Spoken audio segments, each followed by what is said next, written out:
Aujourd'hui, on va parler d'un problème que je vois extrêmement souvent chez les personnes qui sortent de régimes restrictifs, particulièrement après une période low carb cétogène, voire carnivore. Alors d'ailleurs, c'est pas toujours volontaire non plus, hein, mais souvent, force est de constater que beaucoup de personnes avec qui je travaille, surtout des femmes, vont avoir une consommation assez faible de glucides, et quand on rentre ça dans un calculateur, on le voit très bien. Souvent, elles sont passées par différents thérapeutes et les recommandations, elles vont converger vers beaucoup d'aliments à éliminer. Et presque toujours, ces aliments, c'est des glucides.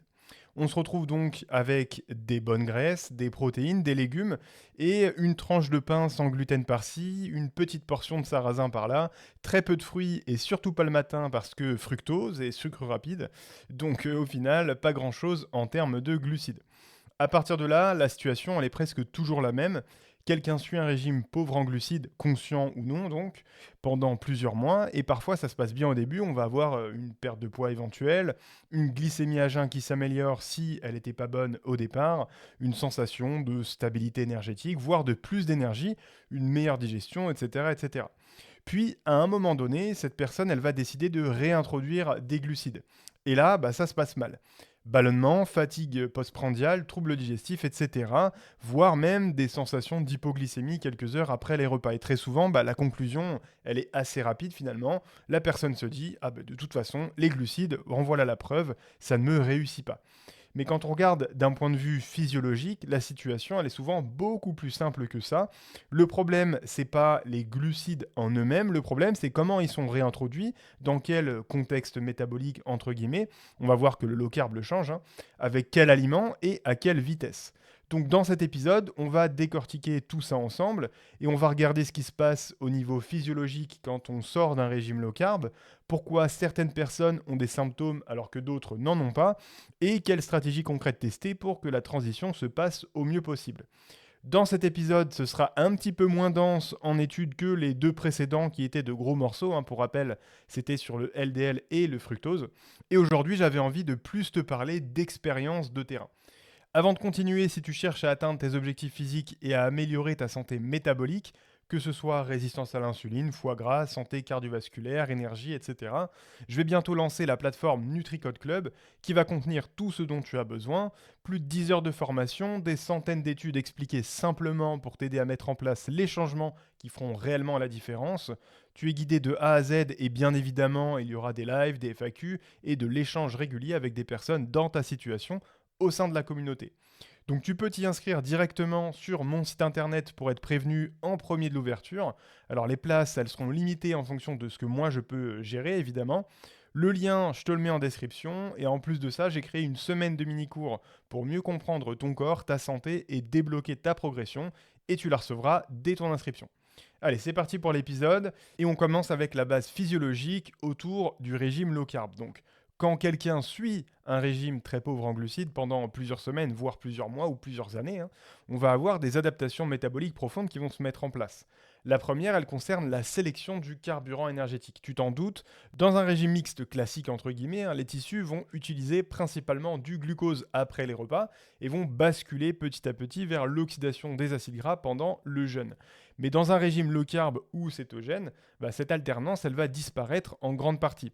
Le corps s'adapte progressivement à fonctionner presque en permanence avec des acides gras et des corps cétoniques comme carburant principal. Et cette adaptation, elle va impliquer plusieurs changements enzymatiques et métaboliques, notamment dans le muscle squelettique par exemple. Hein. On va observer une augmentation de l'oxydation des acides gras, une augmentation de l'activité des enzymes de la bêta-oxydation mitochondriale, évidemment, étant donné que l'oxydation des acides gras augmente, et on va avoir une diminution relative de l'utilisation du glucose. Cette interaction entre le métabolisme des acides gras et celui du glucose, elle a été décrite dès les années 60 dans un modèle qui est très connu maintenant, hein, c'est celui du cycle glucose-acide gras qu'on appelle le cycle de Randle. Donc ce mécanisme, il a été proposé justement par Philip Randle dans The Lancet en 1963. Et dans ce modèle, l'idée est assez simple. Hein. Quand l'oxydation des acides gras augmente dans un tissu, par exemple dans le muscle, étant donné que j'en parlais, on va avoir plusieurs intermédiaires métaboliques métaboliques qui vont s'accumuler, notamment l'acyle-CoA, l'acétyl-CoA et le citrate. Et c'est en fait ces molécules, elles vont venir inhiber certaines étapes du métabolisme du glucose. Par exemple, on a l'acétyl-CoA qui va venir inhiber l'activité du complexe de la pyruvate déshydrogénase, donc de la PDH. Et son rôle, c'est de convertir le pyruvate en acétyl-CoA pour rentrer dans le cycle de Krebs. On va avoir l'augmentation du citrate qui va venir inhiber l'enzyme PFK1, donc phosphofructokinase 1, qui est une étape hyper importante de la glycolyse. Et donc, résultat, lorsque l'oxydation des lipides est élevée, l'utilisation du glucose va diminuer mécaniquement. Ce phénomène, il est évidemment toujours d'actualité aujourd'hui. On a par exemple une revue détaillée qui a été publiée par Yu et Tegmeyer en 2009 et qui a repris justement les travaux de Randle en ajoutant un petit peu les mises à jour récentes. Donc concrètement, ça signifie que dans un contexte où l'apport glucidique est très faible, les tissus vont devenir très efficaces pour brûler les acides gras, mais moins enclins à utiliser rapidement et efficacement le glucose. Et c'est ça le point important finalement, parce que quand quelqu'un sort d'un régime low carb et va réintroduire brusquement une grande quantité de glucides, finalement le système métabolique entre guillemets n'est pas immédiatement prêt à gérer ce changement. Le muscle il peut temporairement capter moins de glucose et ça peut éventuellement produire une glycémie postprandiale qui va être plus élevée, plus de fluctuations justement entre les repas et une sensation éventuellement d'instabilité énergétique assez subjective. Ce phénomène, il est parfois appelé résistance à l'insuline physiologique ou glucose-sparing. Et l'idée, c'est que quand l'apport de glucides va être faible, l'organisme va limiter l'utilisation du glucose par les tissus périphériques pour le réserver aux organes qui en dépendent le plus, notamment le cerveau, le système nerveux, les globules rouges. Donc ce mécanisme d'économie du glucose, c'est une adaptation connue depuis longtemps dans les états de jeûne ou justement de restriction glucidique. Il y a un autre élément important et ça va concerner les transporteurs du glucose dans le muscle. Le principal transporteur responsable de l'entrée du glucose dans le muscle, c'est GLUT4. Et GLUT4, il va être activé principalement par l'insuline, mais aussi par la contraction musculaire, et ça sans avoir besoin d'insuline. Et ça, c'est hyper important parce que c'est vraiment l'avantage du muscle. En l'absence d'insuline, il peut quand même capter le glucose lors de sa contraction. Et c'est super intéressant dans tous les états de santé, on va dire, mais particulièrement dans une situation de résistance à l'insuline parce que justement, ça bypasse complètement cette résistance. Bon, maintenant, dans ce qui nous intéresse, dans un contexte de faible apport glucidique, on a plusieurs études qui ont montré que la sensibilité à l'insuline était moins bonne et que l'air sous la courbe pendant une AGPO, donc une AGPO pour information, c'est une hyperglycémie provoquée par voie orale. Donc on va te faire consommer du sucre à jeun et on va surveiller ta glycémie pendant 2 heures, éventuellement ton insulinémie également. Et ce qu'on sait, c'est que dans ce contexte-là, l'hyperglycémie allait être plus élevée et allait mettre plus de temps à revenir à la normale, d'où l'augmentation de ce qu'on appelle l'air sous la courbe. Et on a plusieurs études qui le montrent, par exemple à court terme, en seulement 3 jours, Numao et Hall en 2012.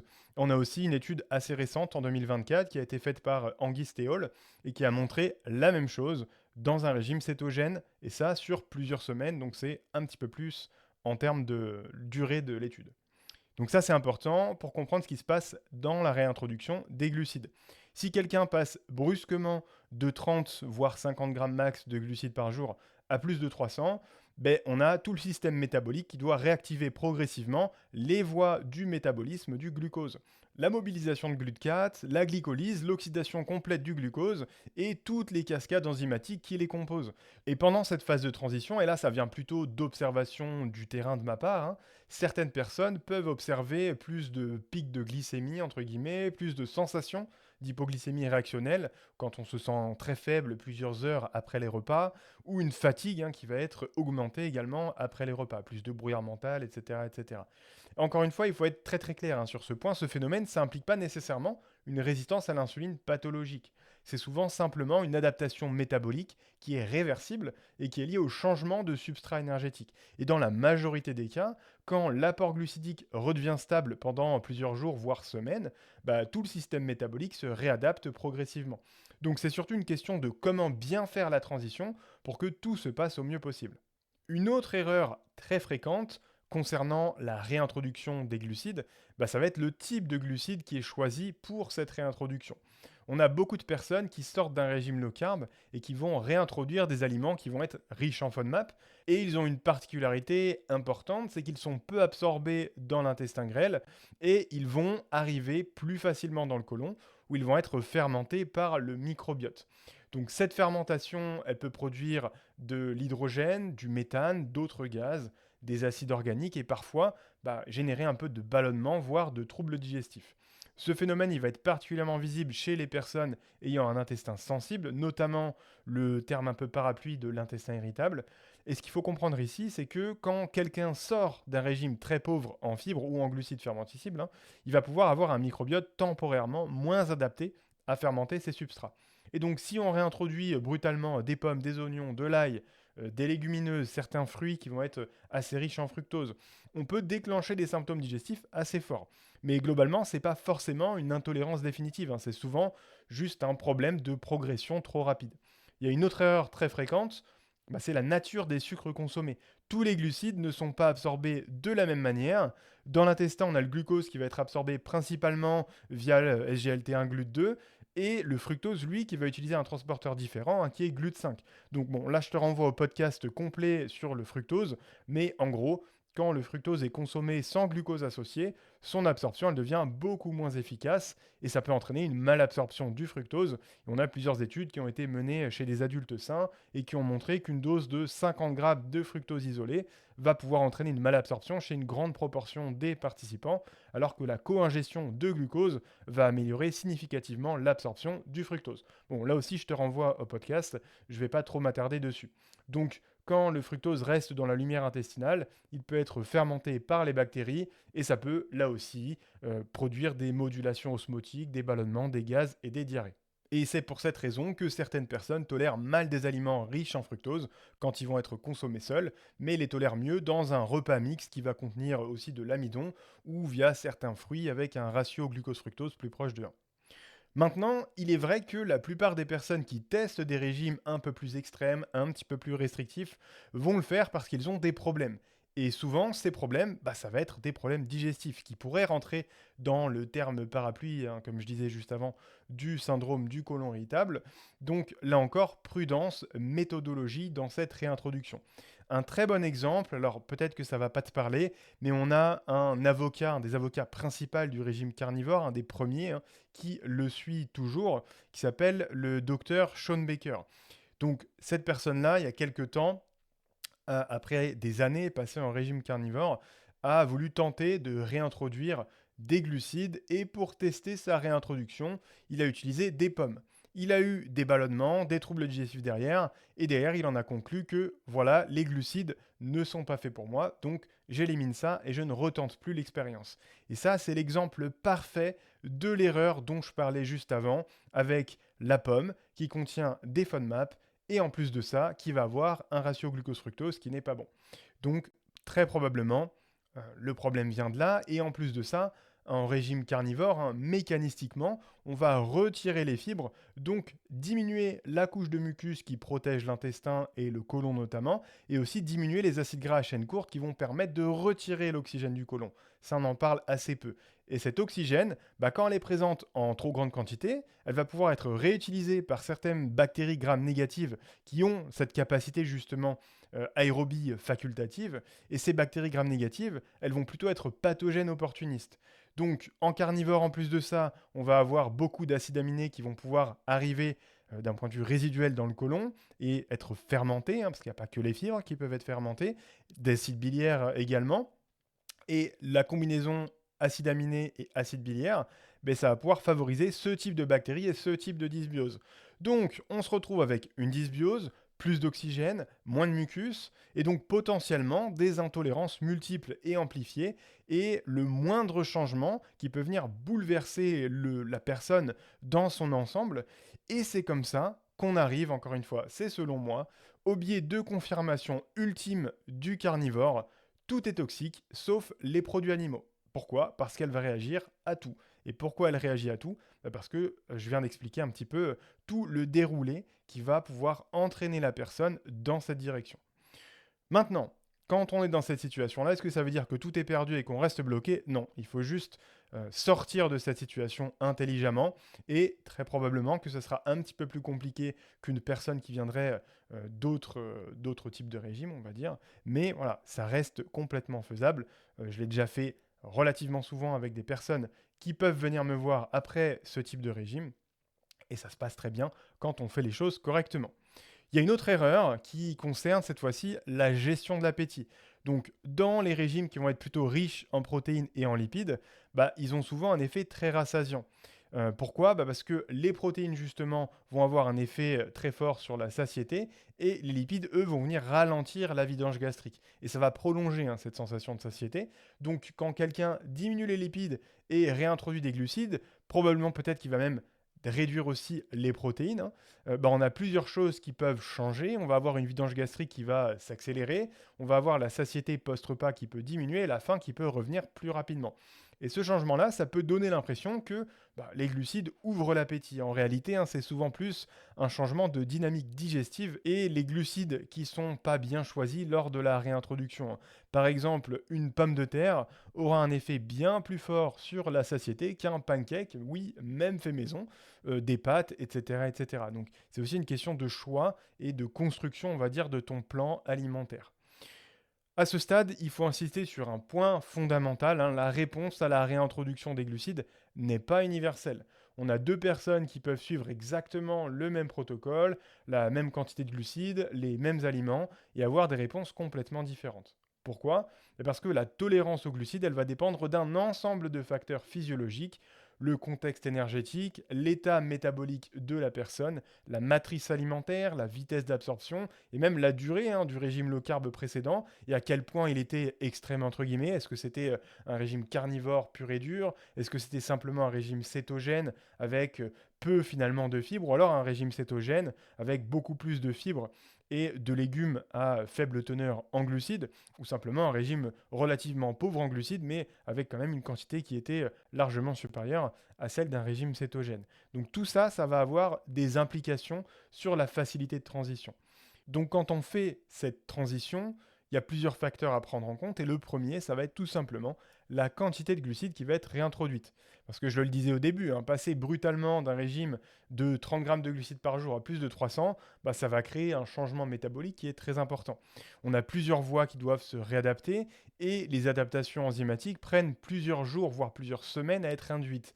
Et ça peut avoir un impact justement dans les premiers jours ou les premières semaines de transition. Donc tout simplement, ça signifie qu'une réintroduction progressive des glucides va laisser le temps au corps de réactiver toutes ces voies enzymatiques nécessaires et ça va faciliter finalement cette transition. On a un autre facteur qui va être la forme dans laquelle les glucides sont consommés. Un jus de fruits, une boisson sucrée ou du glucose pur vont pas avoir la même réponse métabolique qu'un aliment entier qui va contenir des fibres, des protéines, des lipides, toute une matrice. Ces éléments, ils vont modifier la vitesse d'absorption du glucose dans l'intestin. Et cette structure alimentaire, elle va agir notamment via le ralentissement de la vidange gastrique, la diminution de la vitesse de digestion de l'amidon et d'absorption et la diffusion plus lente du glucose vers les transporteurs intestinaux. Donc en gros, si quelqu'un sort d'un régime low carb et commence par consommer de façon isolée du jus de fruits, du miel, du sucre blanc, etc., on va avoir une réponse glycémique qui va pouvoir être beaucoup plus brutale que si les glucides sont consommés dans une matrice alimentaire complexe. Alors on peut réduire fortement cet impact en intégrant ce type de produit dans un repas complet pour faire baisser la charge glycémique. Mais alors là, je parle d'expérience, on va dire. Pendant cette transition, c'est pas forcément le plus pertinent de se diriger vers ces sources de glucides tout de suite. Après, encore une fois, c'est purement empirique vis-à-vis de ce que je vois sur le terrain, donc tu peux aussi expérimenter. Un troisième facteur qui va être souvent oublié, c'est le contexte énergétique journalier. Pourquoi? Parce que la réponse métabolique aux glucides va être différente selon qu'on est en déficit, en maintenance ou en surplus. Sans surprise, c'est un peu pareil pour tous les macronutriments avec des variables en fonction. Mais globalement, de nombreuses études montrent que l'excès calorique, quel que soit le macronutriment, peut détériorer la sensibilité à l'insuline. Et ça, c'est important parce que ce que je vois souvent en pratique, c'est aussi quelqu'un qui va réintroduire les glucides sans réduire les lipides ou les protéines, mais c'est souvent surtout les lipides. Donc en gros, garder son ancienne diète, mais simplement rajouter des glucides en plus. Et dans ce cas-là, la réponse métabolique observée avec les variations de glycémie, etc., peuvent être liées au surplus énergétique et pas seulement aux glucides en eux-mêmes. On peut avoir la même réflexion pour la prise de poids. Souvent, quand on rajoute des glucides, on va augmenter nos réserves de glycogène, surtout après une phase justement pauvre en glucides. Donc, on va prendre du poids, mais c'est absolument pas de la graisse. Donc, il faut bien faire attention à ça. Mais aussi, si on ne réduit pas les lipides et les calories qu'on avait avant et qu'on rajoute simplement les glucides en plus, il y a de fortes chances de passer en surplus calorique et donc de prendre de la graisse, hein. Souvent, les personnes qui se disent quand je rajoute des glucides, je prends de la graisse, donc c'est que ma diète low carb est mieux, c'est exactement ce qui se passe, hein. Et ces personnes-là vont être souvent très surprises quand on se met ensemble à comptabiliser avec précision ce qu'ils consomment et elles se rendent compte finalement que le problème ne vient pas des glucides, mais tout simplement de l'ajout de calories totales par-dessus ce qu'elles consommaient déjà auparavant. Donc ça, c'est la base, mais c'est une erreur que je vois assez souvent finalement. Donc, maintenant, si on résume tout ça, finalement, l'erreur la plus fréquente, c'est de tirer une conclusion globale à partir d'une expérience personnelle sans prendre en compte toutes les variables importantes. Donc souvent, le j'ai essayé les glucides et ça s'est mal passé, c'est que dans la majorité des cas, on a zappé la question importante qui est comment ont-ils été réintroduits. Si quelqu'un augmente brutalement les glucides, si il choisit des aliments riches en FODMAP, s'il consomme beaucoup de fructose isolée et ne réduit pas les lipides en parallèle, c'est très probable que la transition soit inconfortable. Mais ça signifie absolument pas que les glucides sont problématiques en soi. Donc concrètement, qu'est-ce qu'on va vouloir tester en pratique? Si tu as passé un moment à éviter les glucides, on a plusieurs stratégies qui peuvent faciliter cette transition. La première étape, si tu penses être concerné, c'est de vérifier en comptabilisant tes apports et vérifier si effectivement tu es relativement bas en glucides. Et si c'est le cas, la première chose, c'est de les augmenter progressivement. Par exemple, tu vas rajouter plusieurs dizaines de grammes par jour pendant 1 à 2 semaines jusqu'à atteindre ton objectif de glucides total. La deuxième, ça va être de privilégier au départ, en tout cas, des glucides qui sont faciles à digérer. Par exemple, le riz, les pommes de terre. Bon là, pas de surprise au niveau des amidons, c'est généralement ce qui passe le mieux, mais pas toujours, il faut expérimenter. Et aussi des fruits qui vont être plus faibles en FODMAP, qui vont avoir un meilleur ratio glucose-fructose. Je pense notamment à l'ananas, à l'orange, au raisin, etc. La troisième, ça va être d'éviter les charges glucidiques isolées très rapides. Donc plutôt consommer les glucides dans un repas qui contient protéines, fibres, qui va pouvoir ralentir finalement la vidange gastrique, l'absorption, etc. Et la quatrième, ça va être d'ajuster progressivement les lipides au fur et à mesure que tu montes progressivement tes glucides. Parce que passer brutalement d'un régime très riche en lipides à un régime tout aussi riche en lipides mais avec plus de glucides, ça peut créer une surcharge énergétique. Et si tu ne réduis pas les lipides en parallèle, comme je te l'expliquais, ça peut poser des problèmes, notamment au niveau de la prise de graisse. Et souviens-toi aussi que la densité énergétique des lipides est supérieure à la densité énergétique aux glucides. Donc si on résume cet épisode, les problèmes rencontrés lors de la réintroduction des glucides après un régime low carb, voire cétogène, c'est généralement pas dû à une incapacité fondamentale à tolérer les glucides, ni à un côté néfaste inhérent aux glucides en eux-mêmes, hein. Ils sont souvent liés à une transition trop rapide, à des choix alimentaires mal adaptés ou simplement à des adaptations métaboliques temporaires. Donc comprendre tous ces mécanismes physiologiques derrière ce type de phénomène, ça permet souvent de rendre la transition beaucoup plus simple et beaucoup plus confortable. Voilà, donc j'espère que tu as apprécié et appris quelque chose dans ce podcast, car c'est vraiment ça l'objectif de NutriCode, c'est prendre le temps de comprendre là où tout va trop vite ailleurs et particulièrement sur les réseaux. Si tu apprécies ce format et que tu veux suivre les prochains épisodes, tu peux t'abonner à NutriCode sur Spotify et me laisser une évaluation, ça aidera vraiment le podcast à se développer. Et nous, on se retrouve dans le prochain épisode pour continuer à décoder la nutrition, le sport et la santé appliqués à la vraie vie.